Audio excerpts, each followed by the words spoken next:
guys, it's Kales, and I'm coming at you with a discussion video today about a BookTube slump.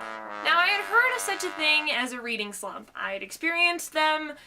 It's common amongst heavy readers like us, but a BookTube slump was not something that I had ever experienced before. And actually, I had planned on making a video about this 2 weeks ago when I heard Janessa from Thoughts from Nowhere talk about it and Laura and Amy talk about it from TwoPaperGirls. I thought it was a really fascinating concept, and it also made me feel a little less alone because something happened in the month of October to just squeeze all of the creative juices out of me, and I don't really know what it was. I didn't feel like making videos. I was having a hard time coming up with ideas. I felt very repetitive. I felt like that I was sitting here watching a bunch of September wrap-ups and October TBRs, and I tried to be different with my October TBR with this list of books to read, but then I was running out of time reading. I just had trouble making videos and staying engaged in the BookTube world. And I was thinking about this, and I'm wondering if it's for a couple of reasons. One thing that concerns me about some of the videos on BookTube is the length.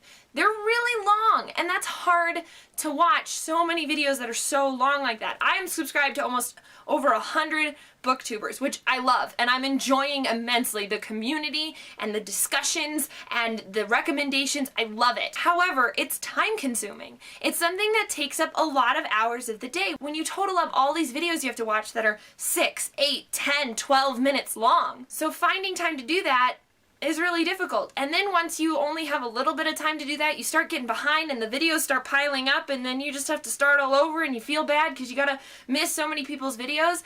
It gets overwhelming, and I really want to be engaged. I want to leave intriguing and thoughtful, insightful comments on your guys' videos. I just have hard time finding time in my schedule. But sometimes the length of the videos is hard, which is why I try and keep my videos as short as I can. Thought number 2 that I have is the repetitive nature of the videos. We all do haul videos, we all do wrap-ups, we all do TBRs, the majority of BookTube does Top 5 Wednesdays. We try and do reviews, which are great. Then there's like the game ones, which are really fun, and tag videos as well. Tag videos do have a way of mixing things up. It's still like another tag video.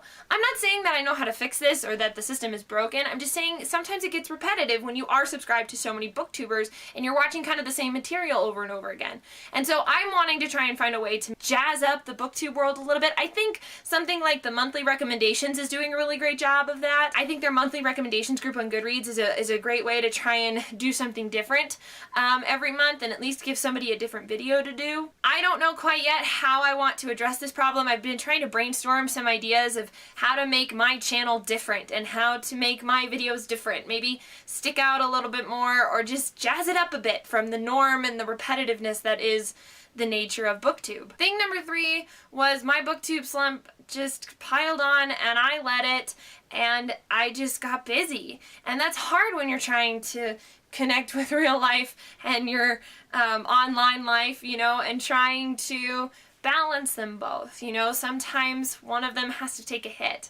And unfortunately for me in the month of October, you know, BookTube did that, and I feel sad that I missed out on a lot of things, and my goal is to try and find a better routine for myself so that I can be watching people's videos and commenting and engaging like I was. But here's my favorite part about all this. BookTube is a wonderful, safe, encouraging corner of the internet, and I know that just because I took a break this month doesn't mean that you guys will fault me for it, and I love you guys for that. You're so kind and understanding and welcoming back into this community, welcoming in the first place and then welcoming back now that I'm trying to get back into the routine of everything and jumping right back in to where I left off. And that's really one of the reasons I love BookTube too, is that you guys are such a wonderful community, and I'm so incredibly grateful to be able to dive right back in and to make videos and still be tagged and still be talking with you guys on Twitter and in the comments below. Speaking of in the comments below, if anybody has any sort of brainstorming ideas that they have on things that we can do to sort of spice up BookTube a little bit, change the format, or, you know, introduce some new video ideas other than just a new tag or something like that, message me. I'd be more than happy to talk it over with you guys and try and share some ideas on maybe something different that we can do. And I want to know if anybody else has felt this way, if not just for reasons of life and, you know, or just because you feel like, I don't really want to make a video today. It does. It takes a lot of effort to put a good quality video in there. And sometimes you just don't have the energy to do it. And so I'm wondering if anybody else has felt this way about a BookTube slump, you know, with trying to balance work or school or family and BookTube and reading. I mean, goodness gracious, the amount of time that I lose from reading that I spend on BookTube. I don't know, it's kind of interesting how that works sometimes. So if you felt that way, let me know. I'd love to talk about this with you guys. So, I'm sorry I haven't been around. I promise I'm trying to make a better deal of it. But thank you guys for your understanding, and thank you guys, as always, for welcoming me back.